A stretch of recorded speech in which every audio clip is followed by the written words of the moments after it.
It's been a tough couple of years with the pandemic, but a brilliant couple of years for our cropping regions in Australia. And record winter crops are partly due to great plant breeding and crop science. So Wayne Phillips and myself, Ricky Lambert, dropped in to visit our neighbours, AGT, the plant breeders, the biggest in Australia, at Roseworthy in South Australia. We chatted with Hayden Cookle, the CEO, and Dan Vader, Head of Marketing. We have a lot of visitors that come through, particularly this time of year, to come and see our existing varieties, but also what's in our pipeline. So you can see here, Calibre's the new one, Scepter's its parent, Mace is Scepter's parent, so Mace has just become a grandpa. We're really excited about Calibre, 5.5% yield advantage, which is very nice to see, and then it's got some important disease resistance traits as well.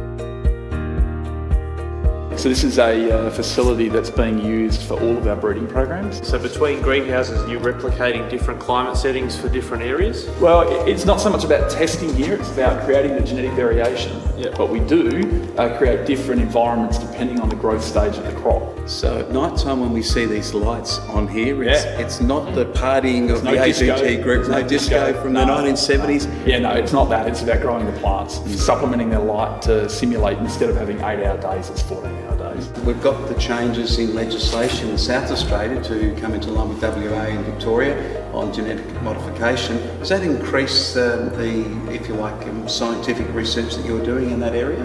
When we're doing plant breeding, we're constrained by whatever genetic variation already exists in the crop. And that genetic variation isn't always enough to solve the problems that our growers are facing. So what GM has meant in the past, and for growers outside of South Australia before this year, has meant that they could access herbicide tolerance. So growers need to use herbicide to control weeds, but there's a very limited number of options they have.